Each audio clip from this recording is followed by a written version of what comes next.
Uno de los conflictos más importantes del planeta que tiene lugar desde la salida de la Segunda Guerra Mundial y se extiende hasta nuestros días es el conflicto entre Israel y Palestina. Enclavado en una región de gran interés geopolítico y con alto grado de inestabilidad, el conflicto tiene su origen en la creación artificial del Estado de Israel en 1948, en territorio palestino, de la mano de las principales potencias mundiales, en particular de Estados Unidos. Desde entonces, los intereses del Estado de Israel han estado profundamente imbricados con los del imperialismo estadounidense.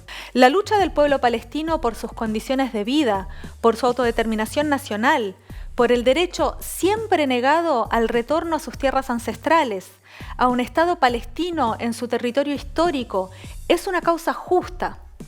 El desarrollo de este conflicto es un tema de primer orden para todos los oprimidos del mundo. Por eso, en este programa vamos a hablar en profundidad con dos reconocidos intelectuales de origen judío y de larga trayectoria antisionista, Ilan Pappé y Norman Finkelstein, en Claves Internacionales.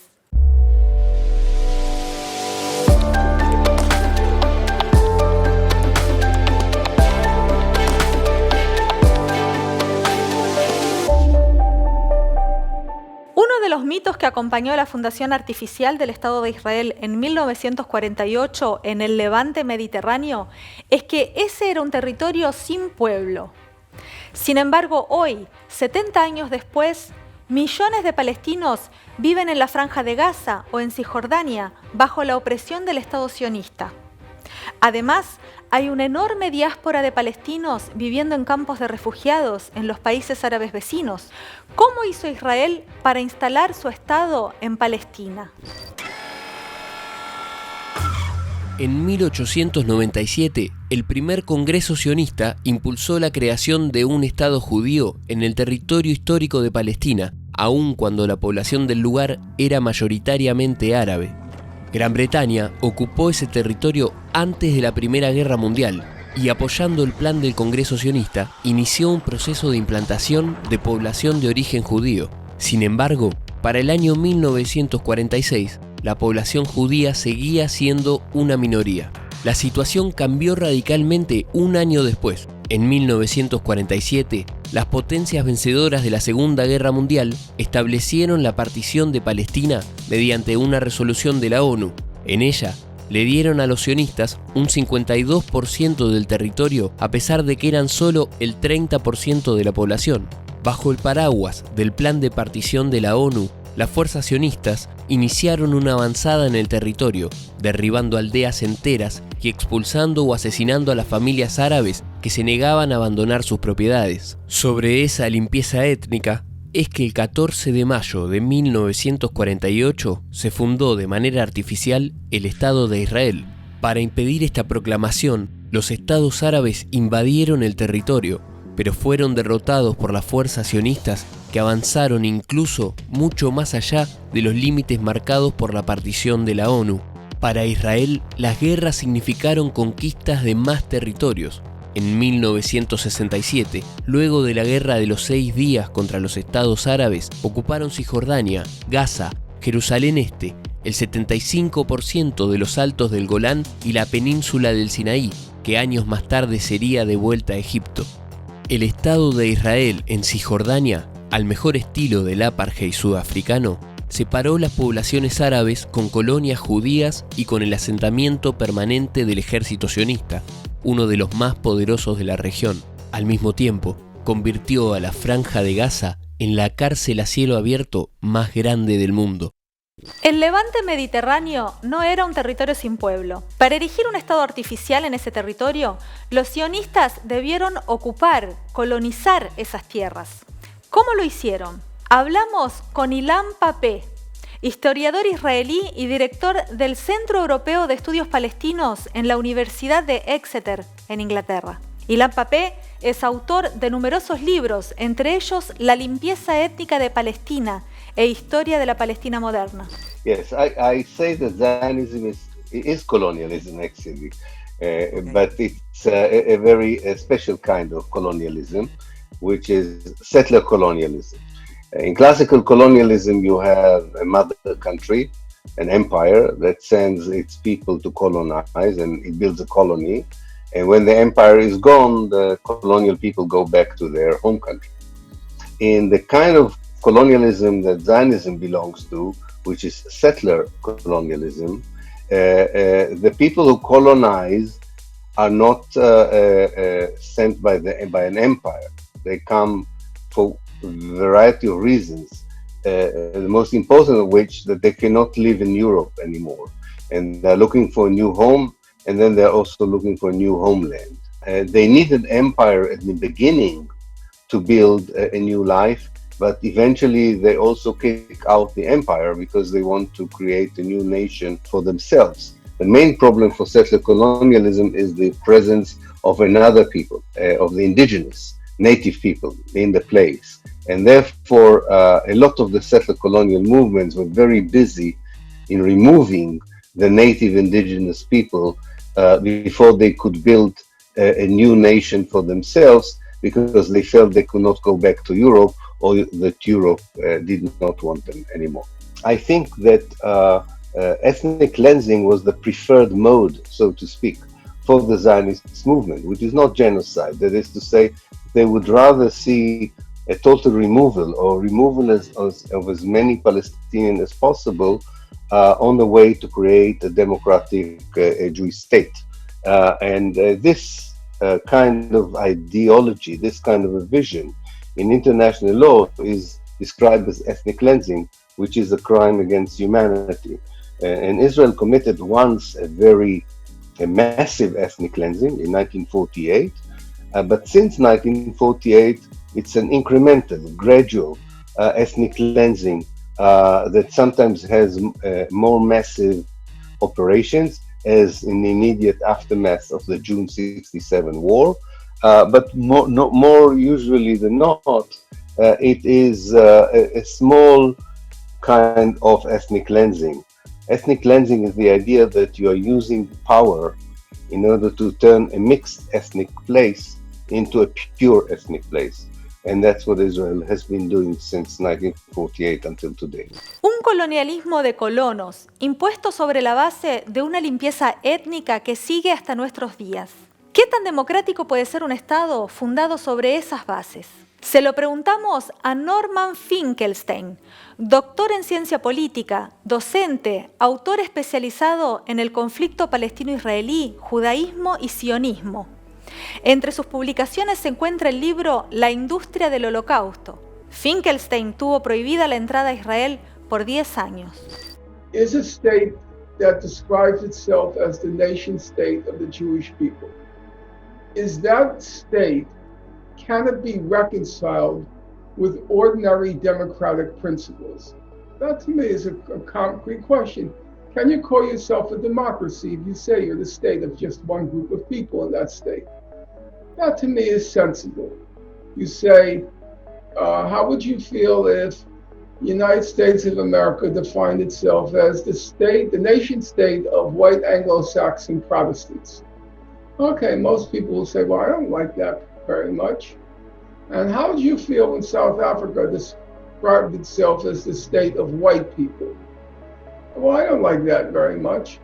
Well, then how do you feel about a state that says it's just the state of Jewish people and there's a large non-Jewish population living in that state?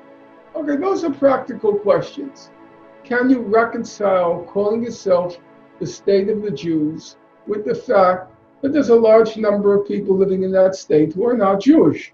Then what you have is, between the Mediterranean and the Jordan River, you have one population, approximately, you would say, about 13 million people, a little more, 13 million people.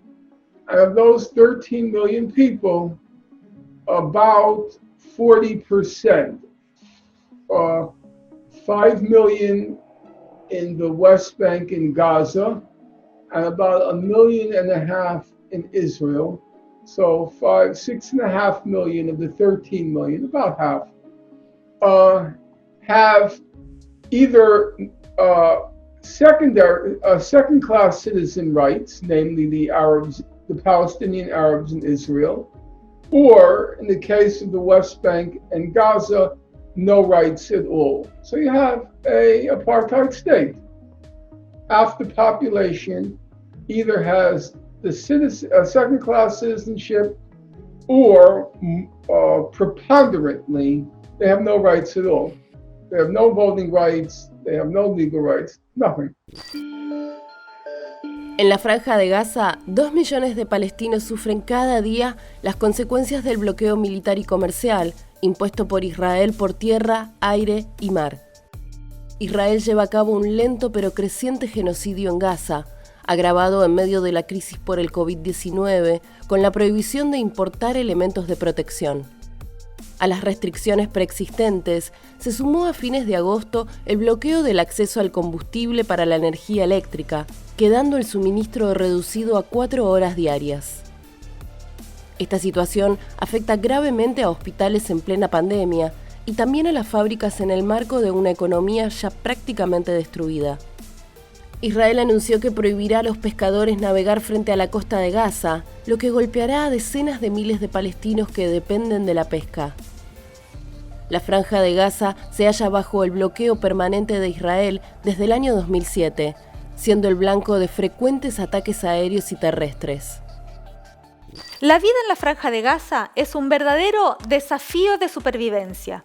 En un programa anterior hablamos de cómo es vivir en la Palestina ocupada. ¿Por qué Israel mantiene ese territorio bajo sitio, o lo que Finkelstein llamó en estado de apartheid? ¿Cuál es la política del sionismo para esos territorios? I think the Israeli policy towards the Gaza Strip since 2006, especially since the Hamas came to power and since Israel imposed a siege on the strip, eventually creates a situation that can lead to mass death and unsustainability in the Gaza Strip. In fact, the United Nations warned that this year, and I hope they're wrong, but they warned that even in this year, Gaza would be a place where human beings would find it very difficult to live in. And the only reason that this part of the world is in such a existential danger is because of the Israeli policy. So if you look at the international law definitions of apartheid, you can see that a policy that leads to elimination of people is indeed a genocidal policy. It is not one dramatic act of genocide, as most genocides are, but it is incremental. Namely, it's a gradual, accumulative process that can, in the end, lead to a similar result as would a mass operation of genocide that's happened in other places in the world. Una política que conduce a la eliminación de personas, un genocidio gradual. Esta política del Estado sionista se combina con el continuo avance sobre el territorio palestino. Recientemente, el primer ministro israelí, Benjamin Netanyahu, anunció su intención de oficializar la anexión de parte de Cisjordania, esta vez enmarcada en un plan elaborado bajo el auspicio del presidente estadounidense Donald Trump. La anexión finalmente fue pospuesta por el enorme rechazo que generó y como parte de un reciente acuerdo con los Emiratos Árabes Unidos, pero no está descartada. ¿Cuál es la situación de estos territorios palestinos ocupados? ¿Qué es lo que Israel pretende oficializar? It's completely irrelevant from a practical point of view whether or not Israel officially, de jure, legally, annexes the West Bank, Gaza, East Jerusalem. Well, they've already annexed East Jerusalem. But it's completely irrelevant because those territories already are annexed. There's one state between the Jordan and the Mediterranean. There's one state. What makes under international law an occupation is the fact that it's temporary. If it's not temporary, it's no longer an occupation. It's an annexation. And as you know, annexation of territory conquered in the course of a war is illegal under international law. Thank you so much. 38.000 millones de dólares por 10 años. Ese fue el último regalo del gobierno de Obama a Israel, destinados a la compra de armamento militar al mismo Estados Unidos. Estados Unidos garantiza al Estado sionista superioridad tecnológica militar desde la década de 1960 y le otorga derecho a veto sobre la venta de armamento estadounidense a otros países de la región. Antes del acuerdo de Obama, demócratas y republicanos destinaron unos 500 millones de dólares anuales para su socio menor en Medio Oriente, pero además, Estados Unidos utilizó su poder de veto en las Naciones Unidas para bloquear cualquier intento de repudio o simples llamados de atención a Israel por su trato al pueblo palestino. A cambio, Estados Unidos tiene desde 1948 un aliado clave en una de las regiones geopolíticas más importantes e inestables del mundo. Esto le permite mantener a raya a los gobiernos de la región, pero sobre todo a sus pueblos. Fuertemente financiado por Estados Unidos, un país artificial, en un territorio pequeño y sin grandes riquezas naturales, se transformó en poco tiempo en una potencia regional. ¿Por qué Israel pudo mantener este apoyo incondicional de la principal potencia imperialista del mundo durante tantos años? There are several reasons for the very special place that Israel has in American policy. I think one can compare it to a chair with three legs, and each of the legs explains the chair, which is the unconditional American support for Israel. The first leg is the pro-Israeli lobby, AIPAC, which has been in existence since the early 1950s and is a very effective organ and organization that makes sure that American policy in the case of Israel remains all the time in the same direction, namely this kind of an unconditional support for Israel. The second leg is the Christian Zionist lobby, which today is probably more important than the pro-Israeli lobby, which is a Jewish lobby.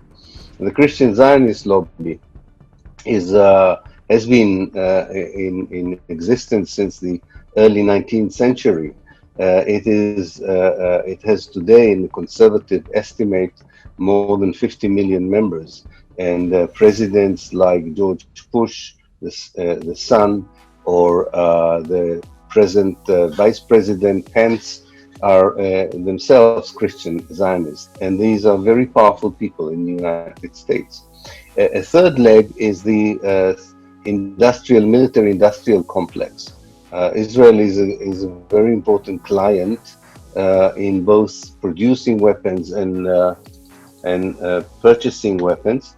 Has a special agreement with the American industrial complex that produces arms, which kind of forces Israel to buy quite a lot from America.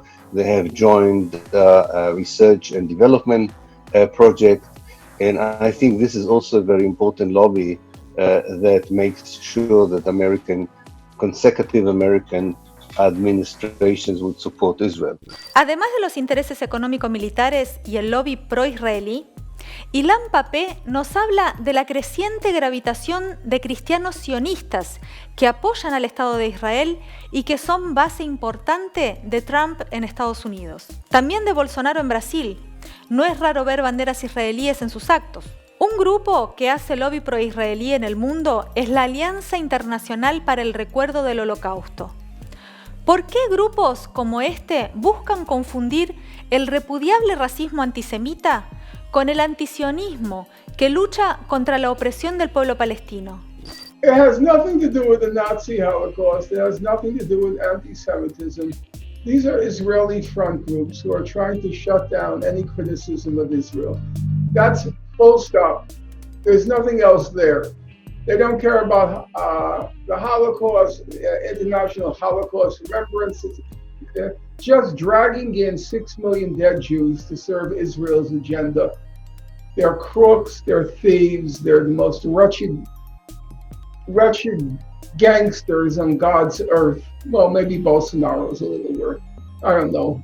But it has nothing to do with anti-Semitism. They're not interested in fighting anti-Semitism. They love anti-Semites so long as the anti-Semites support Israel. They don't give a darn about the anti-Semitism.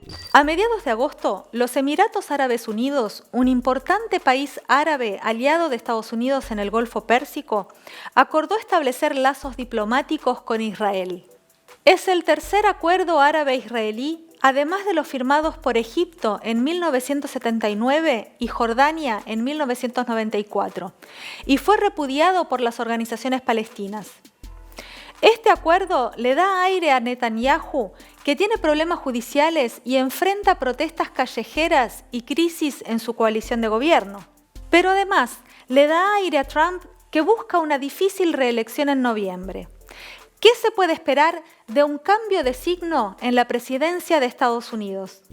If Biden is elected, we will all experience a different style of American administration. But we're talking here about style, not about essence. I think in essence, in real sense, unfortunately, I don't expect the Biden administration to force Israel to do what it doesn't want to do.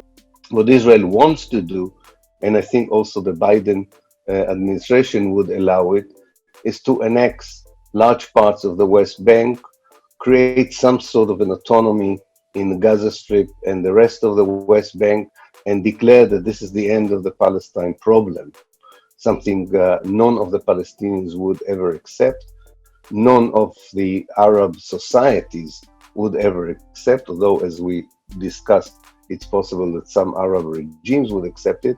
And I have a feeling that also the conscientious people around the world would not accept this kind of an Israeli apartheid system with two Bantustans next to it as the end of the conflict in Palestine. So I'm afraid that all I'm expecting from the Biden administration is a change of style, but not a real change in policy. La deslegitimación del Estado de Israel y sus políticas brutales sobre el pueblo palestino ha crecido con el correr de los años en todo el mundo. Al igual que Ilan Pappé y Norman Finkelstein, son cada vez más los intelectuales y activistas de origen judío que rechazan y denuncian el carácter racista y colonial del Estado de Israel. El fracaso de los llamados acuerdos de paz mostraron la inviabilidad de la solución de dividir el territorio y establecer dos estados. Frente a eso, algunos sugieren el establecimiento de un Estado binacional. La existencia del Estado de Israel es incompatible con el derecho a autodeterminación del pueblo palestino. La alternativa es desmantelar ese aparato estatal sionista y reemplazarlo por un Estado palestino único de los trabajadores y socialista. Un Estado que se proponga terminar con toda forma de opresión y explotación y pueda garantizar la convivencia democrática y pacífica entre árabes y judíos. Si te gustó este programa, compartilo vos también. Dale like, activa las notificaciones y dejanos tus comentarios.